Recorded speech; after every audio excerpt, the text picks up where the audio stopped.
নমস্কার, আমি মিঠু। আমার এই রকমারি চ্যানেলে আমার সকল শ্রোতা দর্শক বন্ধুদের জানাই আমার আন্তরিক অভিনন্দন। আশা করছি আমার সকল বন্ধুরা খুব ভালো আছেন আর সুস্থও আছেন। তাহলে চলুন আজকের ভিডিওটি শুনে নেওয়া যাক। তর্কে জেতা বুদ্ধিমানের কাজ নয়, বরং তর্কে না যাওয়াই বুদ্ধিমানের কাজ। পথ যখন একাই চলতে হবে, তখন পেছনে কে কি বলল শুনে কিন্তু কোনো লাভ নেই। কারো কাছে মনের কথা বললে মন হয়তো হালকা হয় ঠিকই, কিন্তু সেই কথার জন্য সারা জীবন তার কাছে কিন্তু অপমানিত হয়েই থাকতে হয়। প্রশংসা তুমি যত ইচ্ছে করো, কিন্তু অপমান একটু ভেবে চিন্তে করো। কারণ অপমান হলো সেই ঋণ যার সুযোগ পেলে সবাই সুদ সমেত ফেরত দিয়ে দেয়। পৃথিবীতে কঠিন কাজ হলো মানুষকে বিশ্বাস করা, সহজ কাজ হলো কাউকে ধোঁকা দেওয়া, শান্তি হলো নিজে একা পথ চলা, বুদ্ধিমানের কাজ হলো কাউকে নিজের কথা খুলে না বলা।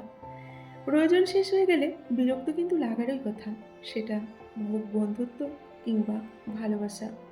যদি অনুভব করো কেউ তোমাকে এড়িয়ে চলছে, তবে তাকে আর কখনো বিরক্ত করতে যেও না।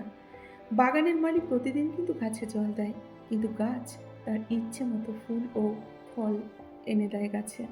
ঠিক তেমনই প্রতিদিন ভালো কাজ করে যাও, ফল অবশ্যই পাবে, সময় হলে অবশ্যই পাবে।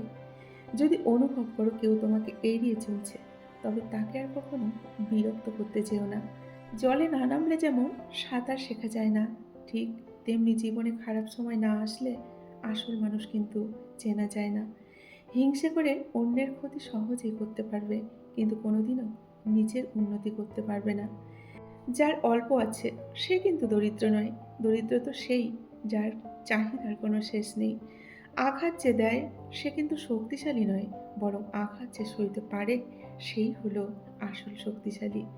নিজেকে ভালো রাখার সবচেয়ে ভালো উপায় হচ্ছে অল্পতে সন্তুষ্ট থাকা এবং কারো কাছে কিছু আশা না করা। কারো খুব কাছাকাছি যেও না, কারণ তার আচরণের ছোট্ট একটা পরিবর্তন তোমাকে কিন্তু অনেক বেশি কষ্ট দিতে পারে। নিজের সুখের সময়টা তাকেই দাও যে তোমার দুঃখের সময় তোমার পাশে ছিল। তাকে কখনো চলার সঙ্গী করো না যে তোমার দোষ মনে রাখে কিন্তু গুণগুলো সব ভুলে যায়।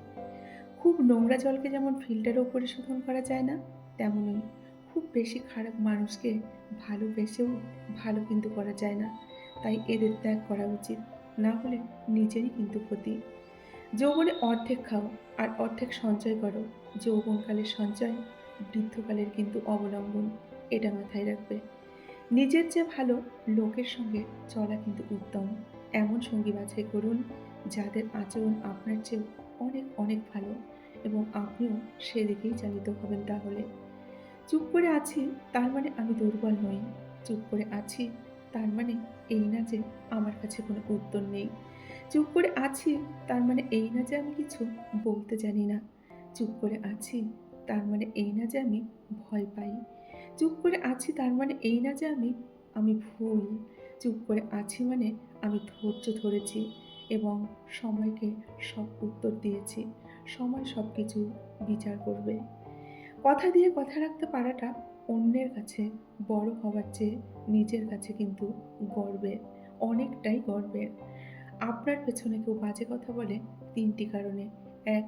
যখন তারা আপনার অবস্থায় পৌঁছতে পারে না, তখন আপনাকে হিংসে করে, তাই বাজে কথা বলে। ২. আপনার যা আছে তাদের সেগুলো নেই, তাই হিংসে করে।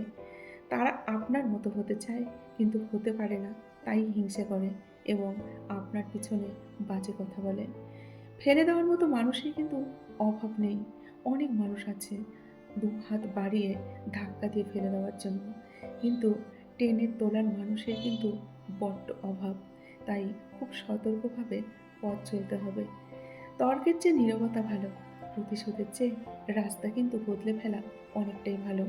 আর স্বার্থপর মানুষের পাশে চলার চেয়ে একা চলা অনেক ভালো। তাহলে বন্ধুরা, আজকের ভিডিওটি আমি এই পর্যন্ত রাখছি। যদি ভিডিওটি ভালো লাগে অবশ্যই লাইক করে কমেন্ট করতে কিন্তু ভুলবেন না। আর এতক্ষণ ধরে যে সমস্ত বন্ধুরা তাদের মূল্যবান সময় নষ্ট করে আমার ভিডিওটি শুনলেন, তাদেরকে অসংখ্য অসংখ্য ধন্যবাদ। আর আমার অন্তরের অন্তঃস্থান থেকে অনেক অনেক ভালোবাসা জানিয়ে আজকের ভিডিওটি এখানেই শেষ করলাম। সকলেই খুব ভালো থাকবেন, সুস্থ থাকবেন। দেখা হবে নেক্সট কোনো ভিডিওতে। টাটা।